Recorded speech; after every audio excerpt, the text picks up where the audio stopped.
Now, we've been looking at the deterioration of the mining sector since yesterday, but let's delve into the impact it has on mine workers. A study by South African Resource Watch has found many live in deplorable conditions. It says miners live in overcrowded spaces and are susceptible to COVID-19 as well as TB. This is also a lack of adequate and healthy food. Let's get more from Martin Mosweu from the Resources Watch Center. Martin, thank you very much for your time this morning. Now, you've conducted a study which has somewhat exposed the shortcomings in the regulatory and legislative arrangements around migrant labor. You in fact contend that migrants were among the most vulnerable at the height of the COVID-19 pandemic. Just talk to me about this study.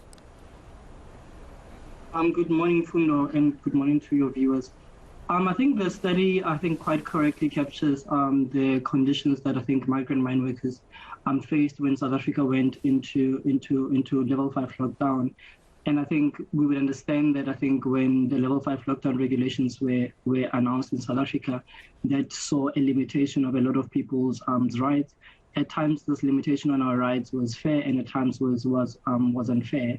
And I think understanding that migrant mine workers are a very vulnerable group of workers already, and the COVID-19 pandemic, we knew that the COVID-19 pandemic would further marginalize this already marginalized group. And I think that was evident, throughout the study and throughout the experiences and the interviews that we conducted with the workers, and the conditions that they informed us that they were living under. And I think given the conditions that they had to travel under to return to their labor sending areas when the mines closed. And I think also you would see that throughout the study, there's also when they returned back to work, there was also no provisions to ensure that they safely returned to work without having contracting COVID-19. And I think given the numbers in our study show that mining towns, when the mines reopened, there was an increase, a surge in the COVID-19 cases. And you would look at the Eastern Cape, for example, also in the report, when the workers returned, the migrant workers from the farms and the mines returned to the Eastern Cape. There was also a surge in the cases, and we think this is largely due to a failure by the employer and the government to ensure that migrant mine workers are sort of protected from contracting the COVID-19 virus. Mm-hmm. And I think we would know that also migrant, especially mine workers, the immune system are really compromised due to many of them suffering from diseases such as tuberculosis and silicosis. And I think with the prevalence of HIV in the South African mines, I think these are some of the key issues that we found in our report.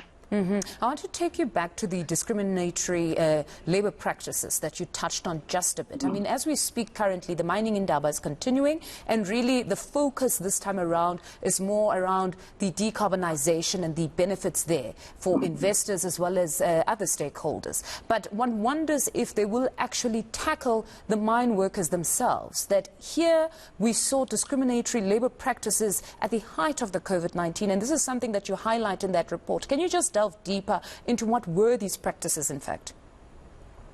Okay. Thank you. I think largely that workers have, South African workers, I think there's that distinction that is drawn, I think, during the pandemic, that there's South Africans and non-South Africans led to this discrimination that we found, in that the relief that was offered to South Africa, the relief that was offered by either government and employees was largely limited to South Africans, and migrant mine workers were largely excluded from these relief. This ranges from, we would understand that the social security benefits that accrue to migrant mine workers in South Africa are not portable, in the sense that a migrant mine worker who is in Swaziland or in Lesotho is not able to claim for the unemployment insurance fund. And we deem this practice to be a discriminatory practice, as it in a way discriminates against migrant mine workers on the status of them being migrant workers. Some of the medical aids that the migrant mine workers have, you're only allowed to use them within the South African borders, and at times within a specific mining town. So if you return to, say, for example, the Eastern Cape, you're no longer able to use this medical aid. And I think this ranges from a large range of benefits that that the mines have. Some workers are on chronic medication.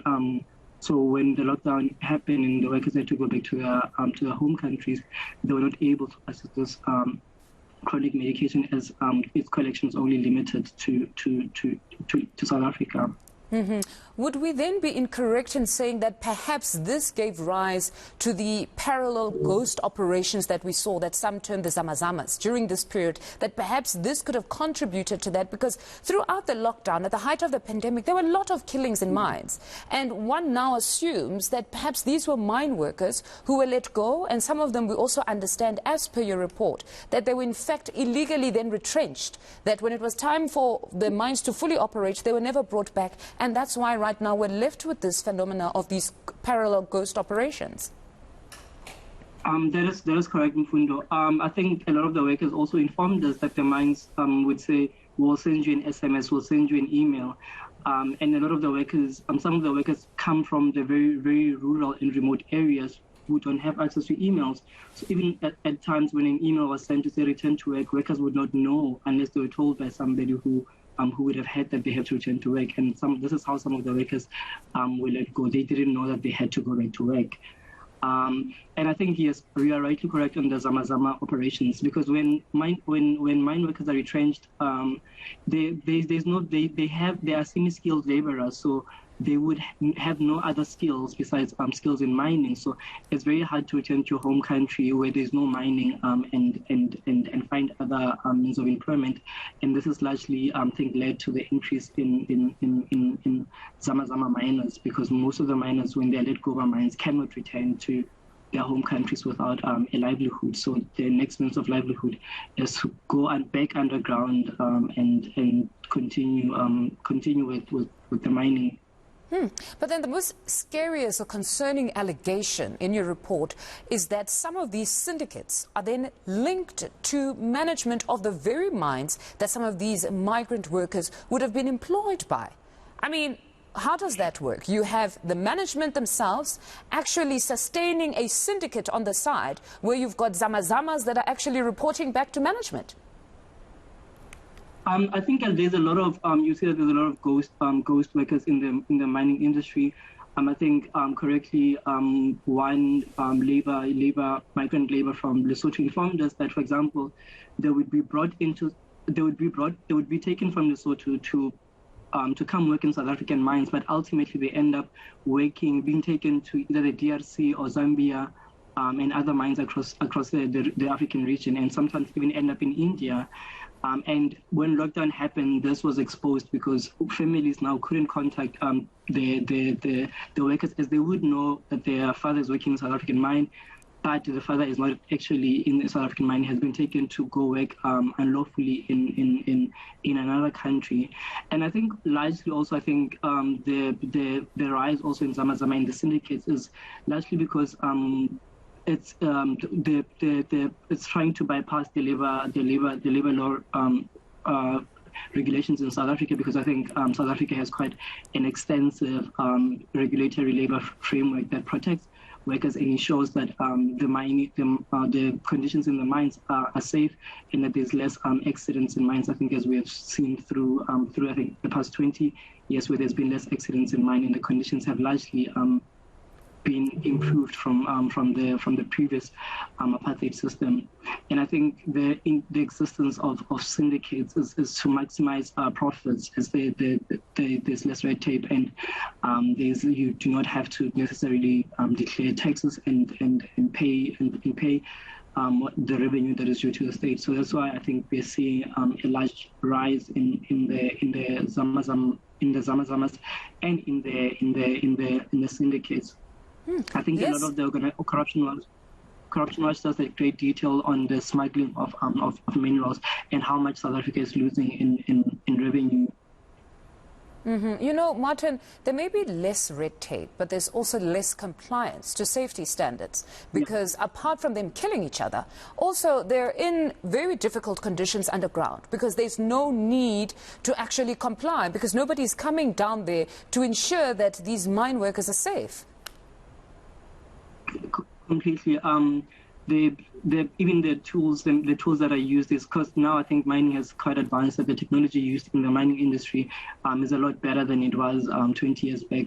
30 years back, and I think this technology is obviously very expensive to access. Obviously, so in the syndicate mining, even the machinery that is used is very cheap, and also very unsafe, and which largely when you hear of shift collapse, because normally even the explosives that are used to collapse shifts in the mines also very quite dangerous explosive, and I think also this is, I think, also led to like an increase in cases of workers contracting diseases such as black hole lung disease, because I think the chemicals that are used, I think, for the explosions are quite harmful, and that's why we plead that there should be mining companies should be cognizant of this, and I think try and come to the aid of workers where possible to ensure that such retrenchments and such things that lead to people ultimately going underground unlawfully and in very unsafe conditions and very hazardous conditions is prevented.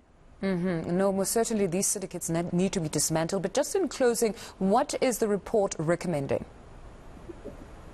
We're recommending we make key recommendations to different stakeholders, to the mining companies themselves, to the government. We call for broader action at a SADC level. We call for the implementation of the SADC migration plan, which we think, if implemented, could alleviate some of the hardships that migrant mine workers face. We call for stronger regulatory framework, and I think from the South African government to ensure that migrant mine workers who have largely been the backbone of our economy and our mining economy, that the government should take cognizance of this and ensure that these workers, there's portability of the social security benefits when they return to their home countries. There is protection of these workers in terms of like the rising in xenophobic sentiment that we see in South Africa, that there is a considered effort by the government to protect migrant mine workers, and that also mining companies are cognizant of the challenges that migrant mine workers face, that we raise in the report, and they also come to the aid of these workers to ensure that benefits such as medical aid are portable, and that workers are able to use these medical aid schemes in other countries, this access to chronic medication in their home countries, and that there is proper post-mine rehabilitation for these workers, that when they return home, there's something that they're able to do to make a livelihood once the mines come to an end, to prevent them having to go into mine syndicates. Mr. Mosweu, thank you very much for your time. That's Mosweu from the Southern African Resources Watch.